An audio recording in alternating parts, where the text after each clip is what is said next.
good day.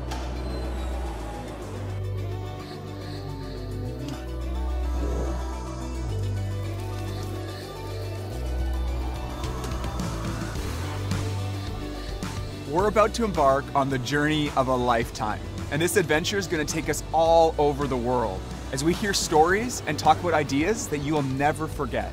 Alpha is a series of sessions designed to engage us in a conversation about some of life's most important questions. This isn't going to be a lecture where we do all the talking. It's a conversation. Everyone will have a chance to ask questions and share their thoughts. We're so excited to go on this adventure with you. But before we go any further, I'm Jason, and this is Ben, and we want to welcome you to Alpha.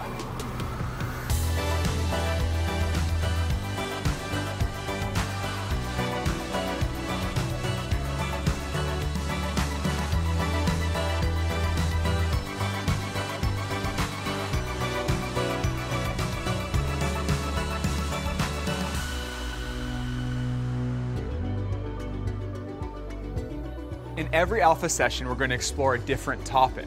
We want to make you think about what you believe and help spark a conversation with the people around you. So in each episode, there'll be 3 short breaks for discussion. Yeah, we'll throw up a question, hear people from all over the world give an answer to it, and then give you a chance to discuss it together. And our questions are just a starting point. You can take the conversation anywhere you want. Some of them might take a little bit of thought, but others are just icebreaker questions. They're there to get the conversation going. Like, for example, Ben, if you had 24 hours where you could do anything you wanted to, what would you do? Because I've already got some ideas.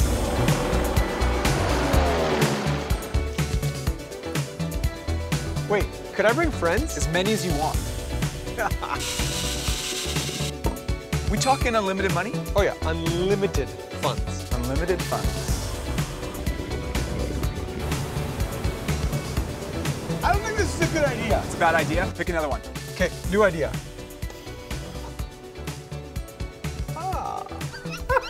I don't know. I'd play with a bunch of tigers. Okay, I'm just gonna spitball now. Okay. Thinking out of a helicopter. Yeah. In a snowmobile. Okay. Down a mountain. Yeah. Off a cliff. Parachute. Sticks the landing.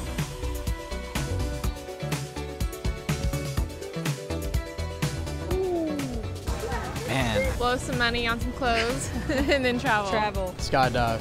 Off top, skydive. Grabbing all my family, grabbing all my friends.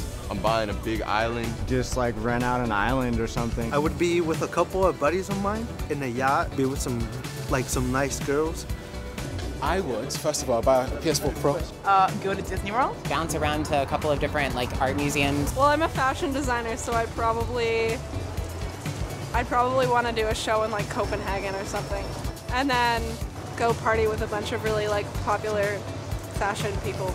If we had 24 hours, unlimited money, we would just eat.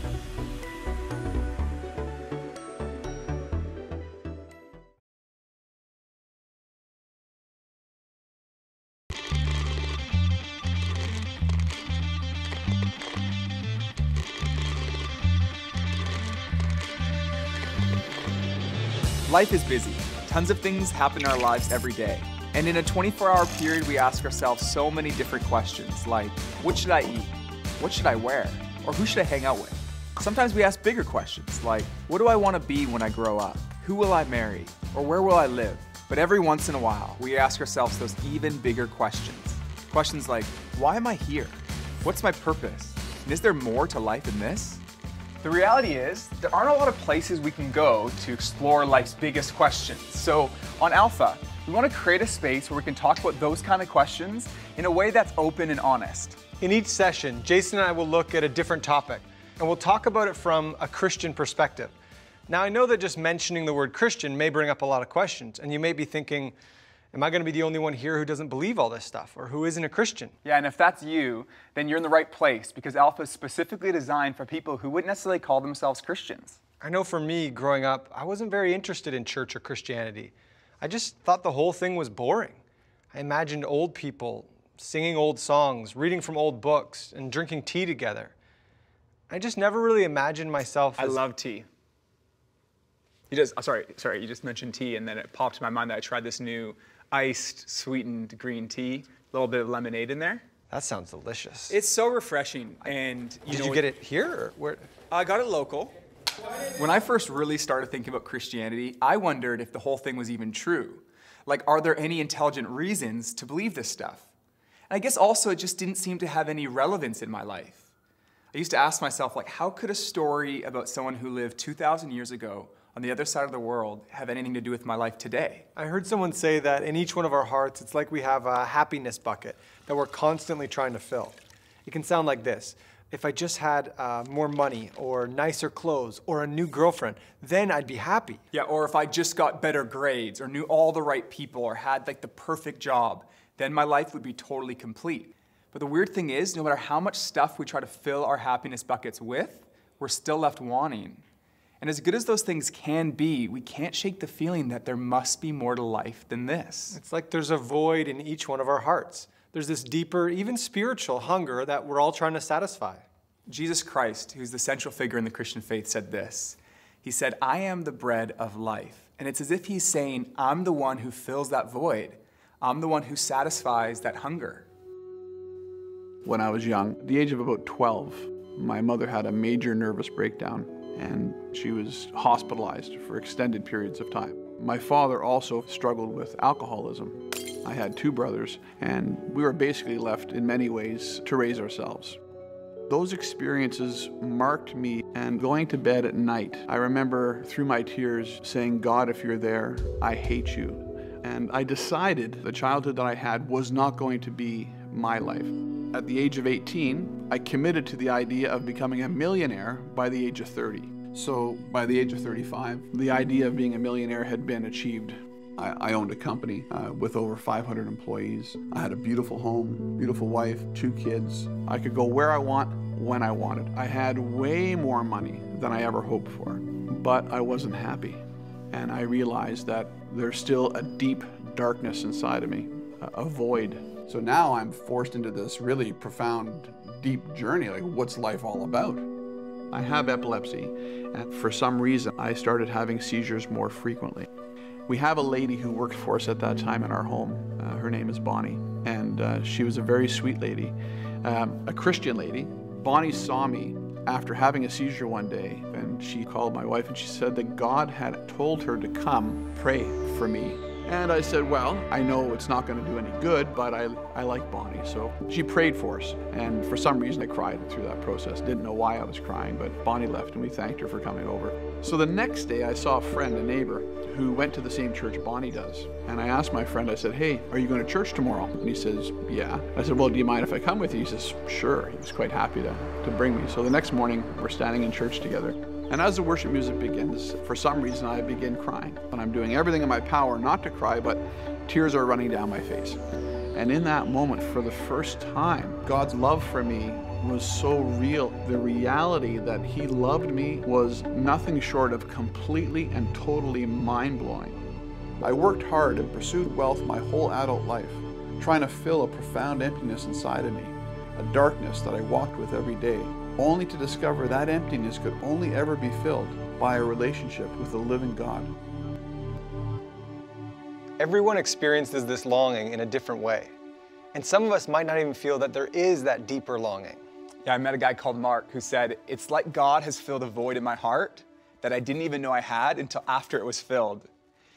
It wasn't until he experienced a relationship with God that he realized that it was the very thing his heart longed for. Because when you experience God's love, it changes everything. I heard it described in a song one time like, life goes from black and white to color all around.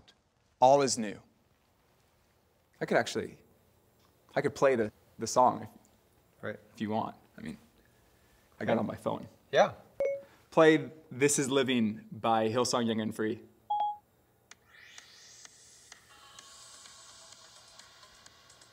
Could you guys make it so they can hear it as well? You can? They're gonna.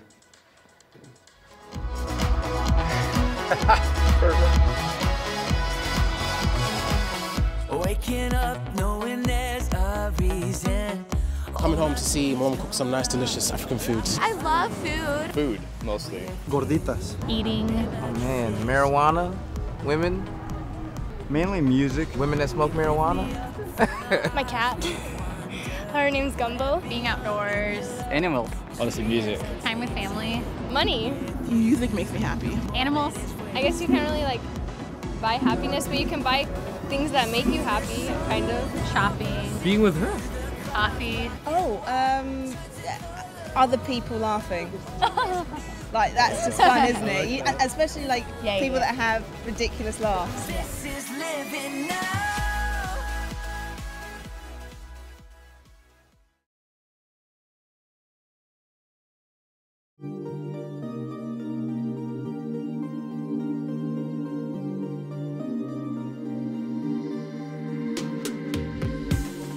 Now, some people's response to Christianity might be, well, that's great for you to believe this stuff, but it's not for me. But if you think about it, it's not actually a logical position, because if Christianity is true, then it's important to every one of us. And if it's not true, then it's not really great for me at all. The author C.S. Lewis put it like this: Christianity, if false, is of no importance, and if true, of infinite importance. The only thing it cannot be is moderately important. C.S. Lewis was someone who had taken the time to examine the evidence, and he concluded that it's true. And he wasn't the only one either. In fact, many of the most influential scientists were Christians, like Newton, Kepler, Galileo, and Copernicus. And also some of the most respected scientists today, like Francis Collins, who was the director of the Human Genome Project, a project that mapped the entire human DNA. Well, in the home where I grew up, faith was not something that was talked about very much. My father was a professor of drama, my mother a playwright. When I went to college and those discussions in the dorm late at night about religion began to occur, I had no particular reason to attach value to a faith system. It had never been something I was familiar with or had internalized at all. I ended up in the medical school curriculum sitting at the bedside of patients with diseases. And one afternoon, one of my patients, a wonderful elderly woman, much like a grandmother, who had very bad heart disease. She had a particularly bad episode of chest pain while I was with her. She got through it, and at the end of that, explained to me how her faith was the thing that helped her in that situation. And after she finished her own very personal description of that faith, she turned to me, and I had been silent, and she looked at me quizzically, and she said, "What do you believe, doctor?" And ultimately, I had to admit to myself that her question had made me realize that I had arrived at an answer to the most important issue that we humans ever deal with. Is there a God? And I had arrived there without ever really looking at the evidence. And I was supposed to be a scientist. If there's one thing scientists claim they do is to arrive at conclusions based upon evidence. And I hadn't taken the trouble to do that. I thought Christ was as much myth as history, and I realized after reading more about it, this was a historical figure upon which we have a great deal of evidence for his existence and his teachings, and even his rising from the dead in a literal way. I realized for the first time that one can come to belief on a rational basis, a journey that I thought would result in strengthening my atheism, but to my surprise, resulted in my conversion. I've heard some people say that faith and science oppose each other. But actually, faith and science work together really well because they both answer different questions. They both offer explanations about the world that complement each other. Science looks at how things work and describes the laws of the universe. Faith helps make sense of questions like, why do we exist and what's the purpose of life?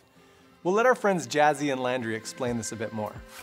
Okay, so I had this cake that I just finished baking, and I want to give it to my friend, Landry. Now, if Landry was a scientist and examined the cake, he'd be able to tell you a lot about it, like what it was made of, how it was made, and maybe even when it was made. But he couldn't tell you everything. He couldn't tell you who made it, and more importantly, why it was made. Only the creator of the cake can do that. Only I can tell you I made that cake, and I can tell you why I made that cake. I made it for my friend Landry because he loves cake. Thanks, Jazzy. And it's the same with this universe. Only the creator can reveal who made this world and why it was made. And on Alpha, we're gonna explore those questions of who and why. What would I ask God? How many other planets have intelligent life? Probably, how'd you do it? How it all started. what eternity looks like. How much wood could a woodchuck chuck hit? Well, no, I don't know. I really don't know. Why is there so much war? Who are you? Would I be rich? If we have free will, but you know what's going to happen, how does that work? Why did you make life so tough for some people? Where are you? That's probably what I would ask. What is the meaning of life? Is there something after now, this life here in the world? Is there something after that? Are you the only one, or are there any more of you out there? Why he created mosquitoes. Why? Why? I mean, why, really?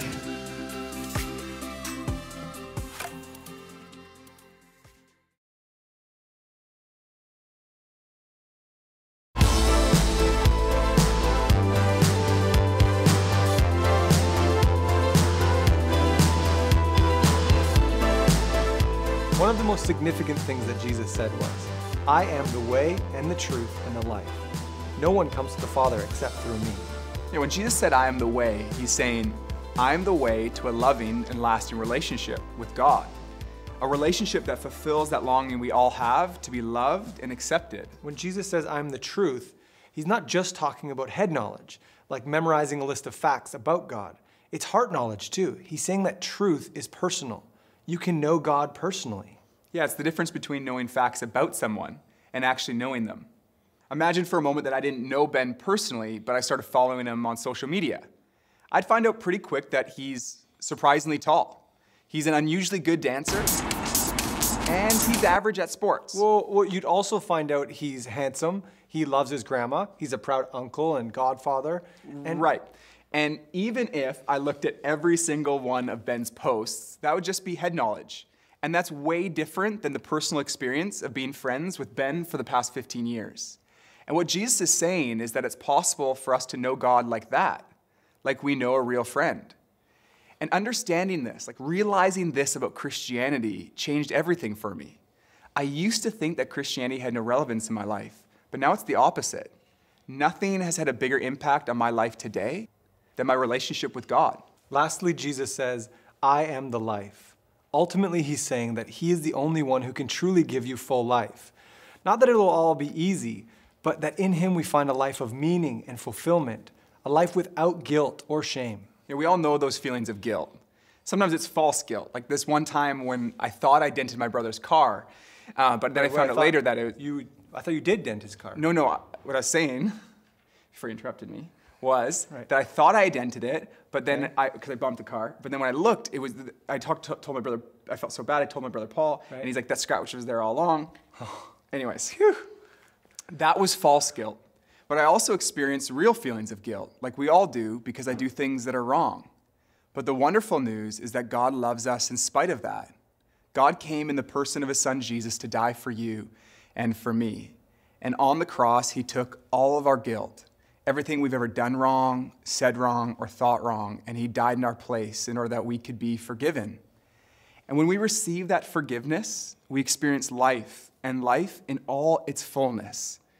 And that's exactly what Jesus wants for you and for me. Life in all its fullness. Life at its very best. I don't know what brought you out to Alpha today, but we want you to know that Alpha is a place where you can be yourself. No question is too complex or too simple.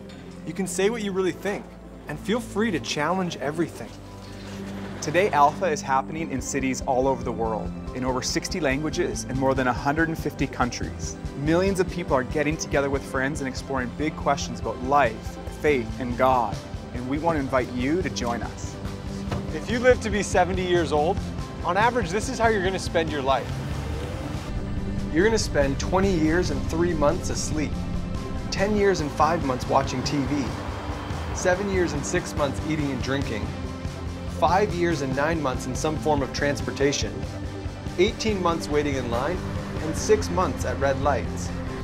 It's alarming to think that some of us will spend more time sitting at red lights than we will talking about important issues of life and faith.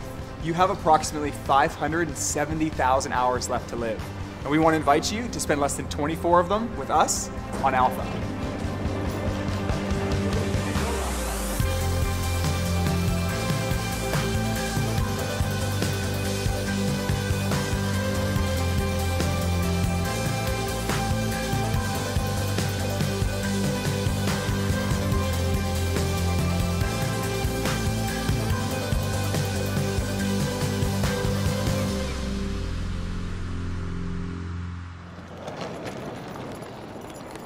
What time's our flight at?